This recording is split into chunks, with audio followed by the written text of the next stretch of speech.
Le président élu de la Fédération ivoirienne de football, Idriss Diallo, est officiellement en fonction depuis le mercredi 4 mai 2022. À cet effet, Idriss Diallo a reçu des mains de Daou Gabala, président du comité de normalisation, les clés de la Maison de Verre. Par cet acte, Daou Gabala passe la main au président élu de la FIFA le 23 avril 2022 à Yamoussoukro. Aussitôt installé dans ses nouvelles fonctions, le président de la FIFA a annoncé des décisions en vue de rassembler les acteurs du football ivoirien. Ainsi, il entend élargir le comité exécutif pour intégrer les membres de la liste des ex-candidats Sori Diabaté et Didier Drogba. J'avais dit à Yamoussoukro ma ferme volonté de travailler avec mes concurrents d'hier.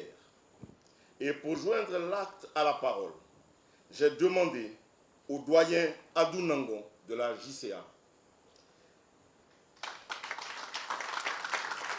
et au doyen JJ Benjamin, qui est là,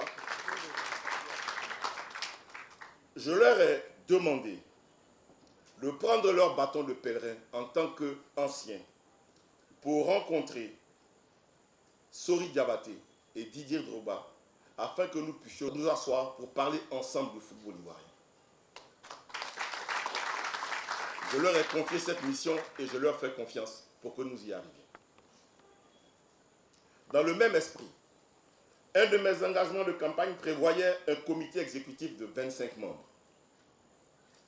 Je souhaite donc, à l'occasion de la prochaine Assemblée générale extraordinaire, proposer aux membres actifs cette modification qui permettrait de passer de 20 actuellement à 25 et les 5 nouveaux membres seront 3 issus de la liste de Sori et 2 issus de la liste de Didier pour venir nous rejoindre.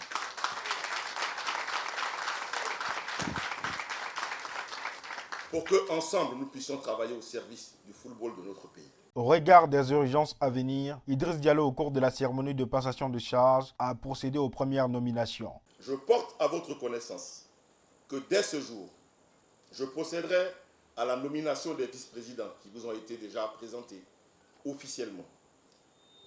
Je procéderai à la désignation du directeur exécutif et à sa nomination, qui est Armand Gourou.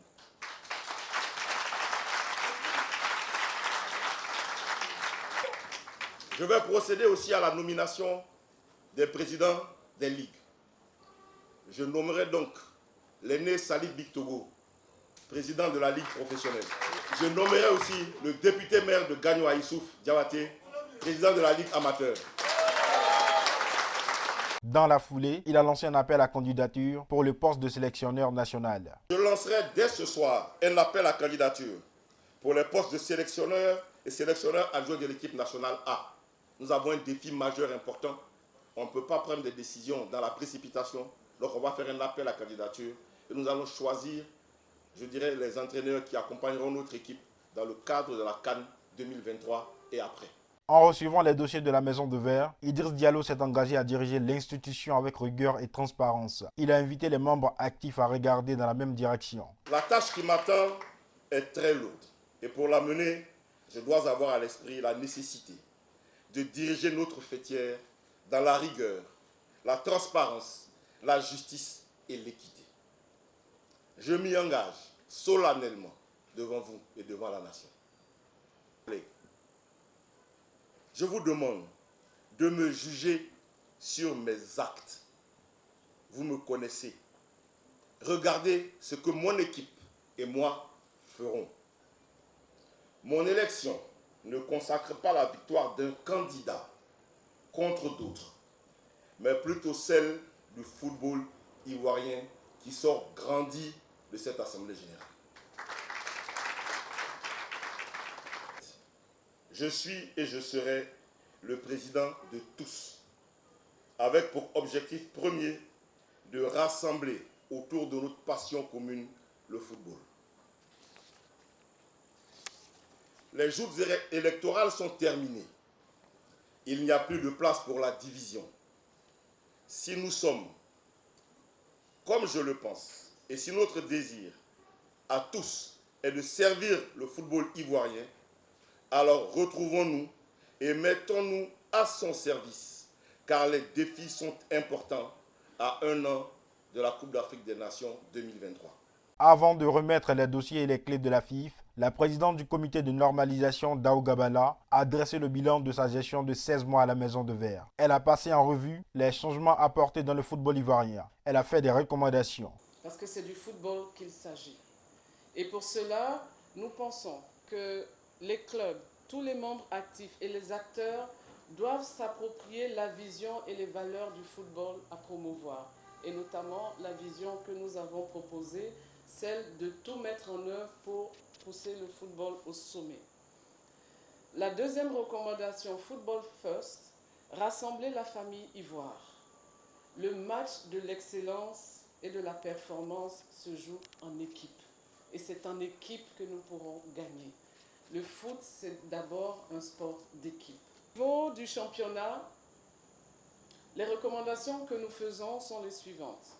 En tant que personne entrant nouvellement dans le foot, il nous est apparu important, comme première recommandation, de demander à l'équipe qui vient de faire du championnat de Ligue 1 une référence en Afrique.